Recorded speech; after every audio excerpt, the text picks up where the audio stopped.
Hello, and thanks for joining us for this edition of Tech 24. Coming up, they might be the future of the human race. Cyborgs are invading the planet. In fact, there's a good chance you could be one already and not even know it. And later in the program, we'll be testing a very special robot, one that helps kids with autism. That'll be with Dan and Jay Kettlecar. Cyborg is short for cybernetic organism. It's a person who's been enhanced or restored with the help of some artificial component or technology. If you've ever been vaccinated, for example, you're already a cyborg. Or if you have an artificial hand that moves on command from your brain. The process that turns people into cyborgs is called biohacking, where participants get electronic implants. Oliver Ferry has more. Not quite a cyborg, but they're working on it. Tech24 Guillaume Gray is getting a chip implanted under his skin. Once you're vaccinated, in other words, when a foreign body is introduced into your own, you're a cyborg. So I'm already a cyborg. The implants use the NFC standard for near-field communication. The technology allows two devices to communicate with one another using radio waves in a range of 10 centimetres. This type of chip is found under the skin of pets, in passports, but also in credit cards. Guillaume could, if he wished, pay with just his hand, or even open doors without a key. I'm always losing my keys and security pass, so it might help me with that. Guillaume will soon be able to use his hand to store data or unlock his phone. Like Hannes Rueblog, the organiser of this implant party in Paris.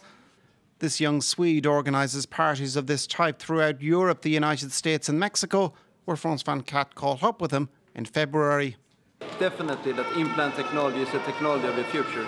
It's just so simple and it's useful compared to carrying around all these keys and the cards in your pockets. This implant, I will never lose it. Microchip implants are already being used to store medical information by some people.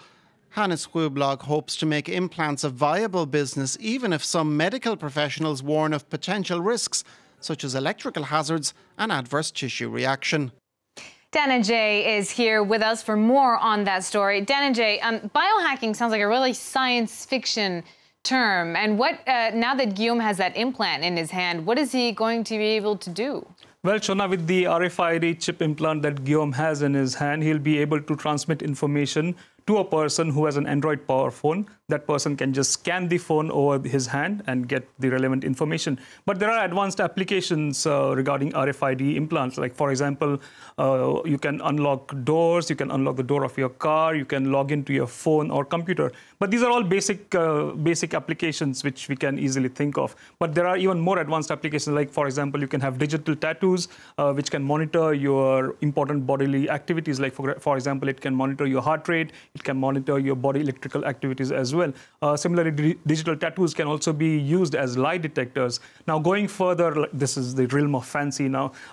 There are some adventurers or enthusiasts who have used these implants to get a sense of extrasensory perception. Like, for example, they can detect the presence of light beyond what we see. Basically, it could be ultraviolet or it could be infrared. They can also sense electrical fields around them, and at the same time, they are also able to, pick up metal objects. Or these are some fancy things that implants are able to achieve. So let's talk more about the medical aspect. It sounds like there could be some real promises in that field. Yeah, there's a lot of promise for biohacking in the field of medicine. For example, a neurosurgeon in the US was able to implant an electrical stimulator in the vagus nerve of a patient who was suffering from rheumatoid arthritis. So basically, the patient was having loss of pain in the joints. So with this stimulation, the electrical stimulation, the doctor was able to recreate a therapeutic effect on the joints. From the inside. Yeah, using these electrical pulses. And that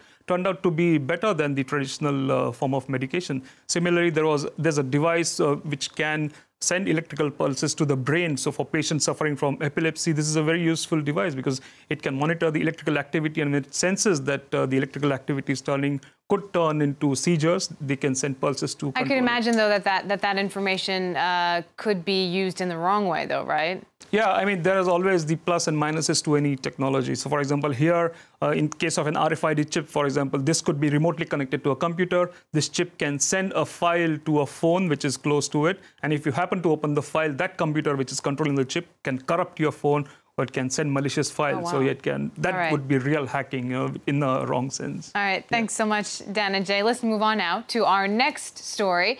Philae is up and running after 7 dormant months. The space probe is the first ever to land successfully on a moving comet. Scientists hope it'll unlock some of the secrets to our universe thanks to data it transmits to the European Space Agency. Kyle Brown has more.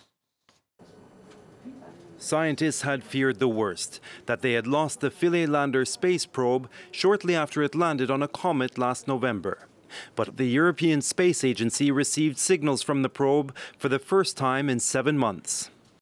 Since the long period of hibernation of the Philae lander, we did again receive a signal, a sign of life from the lander for about 85 seconds only, though.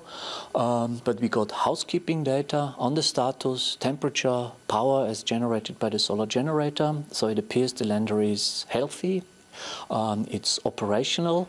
The 100-kilogram automated laboratory was transported for an epic 10 years by its mothership Rosetta, before finally touching down on the comet more than 6 billion kilometers from Earth.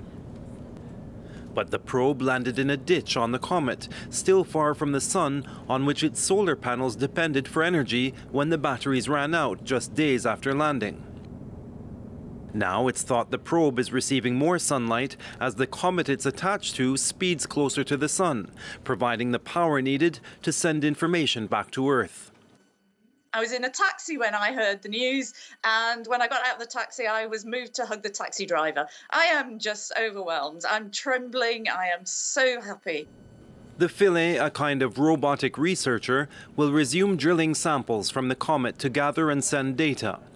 Scientists hope to obtain clues in how the solar system, and possibly life itself, was formed. Now it's time for Test 24.